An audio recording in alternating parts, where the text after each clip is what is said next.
कभी भी किसी एक्टर की लाइफ स्टोरी सुने ना तो जीवन की इस जर्नी में वो एक बात कहीं ना कहीं जरूर कहते हैं कि उन्होंने एक्टिंग का ये प्रोफेशन इसलिए चुना क्योंकि उनको इतनी वैरायटी शायद ही किसी और प्रोफेशन में मिले। हर दिन कुछ नया करने की इच्छा होती है, चाह होती है, अलग अलग किरदार निभाने का मन होता है। लेकिन जब एक एक्टर को इसी में चूज करना पड़े, जी हाँ, वैरायटी में चूज करना पड़े कि या तो आप ये कर सकते हैं या वो, तो कलाकार का वो जो बेसिक इंस्टिंक्ट है ना, वही डगमगा जाता है।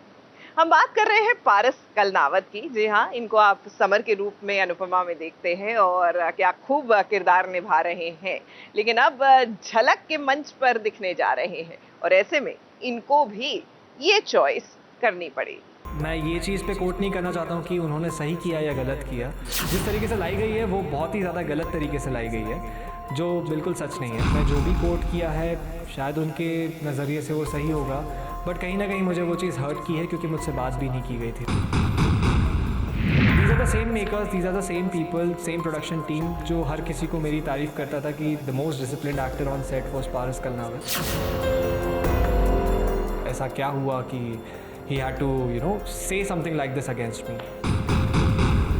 जो एंड है वहाँ से एक नई शुरुआत होती है। एक एक्टर हमेशा से ये चाहता है कि चलिए ही कुछ नया करते हैं, कुछ अलग करते हैं जिसमें खुद को भी सेटिस्फेक्शन मिले और जब दर्शक देखे तो उन्हें भी लगे कि हाँ, अब इसने कुछ नया किया है।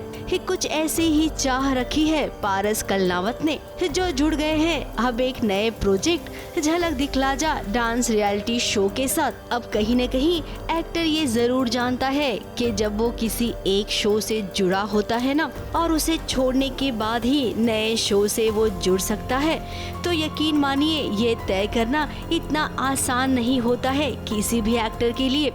देखिए, कहीं ना कहीं हर एक जर्नी ख़त्म तो होती है। There is an end to every beginning, और जो एंड है वहाँ से एक नई शुरुआत होती है। सो एक खूबसूरत जर्नी थी जो कि एक अंत पे आ गई है, जो ख़त्म हो गई है। मेरे लिए थोड़ा डिफ़िकल्ट रहा है ये चीज़ को एक्सेप्ट करना कि एक इतना खूबसूरत किरदार जो मैंने 2 साल निभाया वो ख़त्म हो गया है मेरे लिए। प्रिपरेशंस तो शुरू हो चुकी है झलक दिखला जा के लिए, एंड मैं बहुत बहुत बहुत ज़्यादा एक्साइटेड हूँ बिकॉज़ ये एक ऐसा रियलिटी शो है जो मैंने एक्चुअली अब तक रियलिटी शोज़ किए ही नहीं, लेकिन जो ऐसा रियलिटी शो है जिसके लिए मैं बचपन से वेट कर रहा हूँ, मैं कह सकता हूँ। क्योंकि शायद ये डेस्टिनी में था कि इससे पहले जो मैं शो कर रहा था उसमें भी मैं डांसर का किरदार निभा रहा था।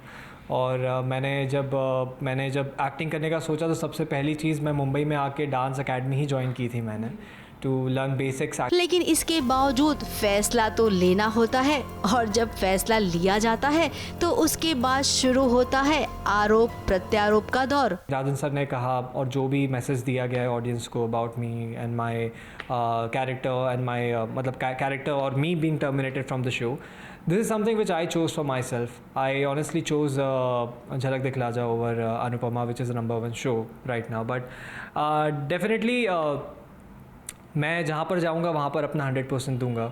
So झलक दिखला जा is something which I'm aiming for, and definitely मैं ये चीज़ पे कोट नहीं करना चाहता हूँ कि उन्होंने सही किया या गलत किया. मैं उनसे बहुत ज़्यादा प्यार करता हूँ, मेरे मेकर से, राजन सर से, एंड उनकी बहुत रिस्पेक्ट करता हूँ.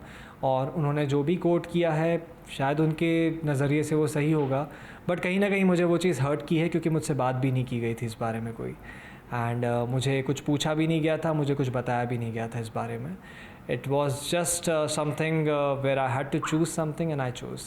कौन सही है कौन गलत है इसका फैसला फिलहाल कोई नहीं कर पाता, इसीलिए इस बात को एक अच्छे नोट के साथ खत्म कर देना चाहिए, क्योंकि ये इंडस्ट्री ना बहुत छोटी है. एक शो खत्म होता है तो अगले शो में न जाने हम फिर कब मिल जाएं. ये चीज़ कुछ एक अलग तरीके से भी की जा सकती थी, एक अलग तरीके से ऑडियंस के सामने लाई जा सकती थी, बिकॉज जिस तरीके से लाई गई है वो बहुत ही ज़्यादा गलत तरीके से लाई गई है, जो बिल्कुल सच नहीं है. जिस तरीके से उन्होंने मुझे बोला है, these are the same makers, these are the same people, same production team जो हर किसी को मेरी तारीफ़ करता था कि the most disciplined actor on set was Paras Kalnawat. This was being told to everyone, and I think every person on set would agree to this, because ये सारी चीज़ें actors के सामने कही जाती थी, and the same actor being told that this is unprofessionalism is something I did not want to quote about. And let's see, I would just like to meet Rajan sir someday and just wanted to clear it off with him that what exactly went wrong and ऐसा क्या हुआ कि he had to, you know, say something like this against me. But I still have that love and respect for him because he has given me this opportunity where I become a household name. And I'm starting my new journey and I would definitely want his blessing as well. Because मैंने ये तो सुना है कि राजन sir दिलदार है, तो कहीं ना कहीं you know अगर उनकी भी blessing साथ हो तो I'll give my 100% there as well. You know अब झलक दिखला जा तो मैंने almost सारे seasons देखे हुए हैं. I think बैक देन वैसे तो बहुत सारे मेरे फेवरेट्स रहे हैं, बट अगर देखा जाए तो Jiya Manek also did very well when she has joined Jhalak Dikhhla जा. सो मैं किसी ऐसे स्पेसिफिक का नाम नहीं लूँगा because they all have performed very well. And being a non dancer and coming to a dance reality show is something which is very very very challenging. तो जो भी इस शो का पार्ट बनता है उसके लिए ये चीज़ ऐसी है कि यू नो ये उसके लिए एक नई चीज़ है. और फिर वो गाना भी तो है ना कि हम हैं राही प्यार के, फिर मिलेंगे चलते चलते. तो पारस, झलक दिखला जा के लिए आपको ऑल द बेस्ट. और हाँ, उम्मीद करेंगे कि झलक के बाद आपसे मुलाकात जरूर हो एक नए प्रोजेक्ट के साथ. मुंबई से स्नेहिल यादव के साथ एबीपी न्यूज रिपोर्ट.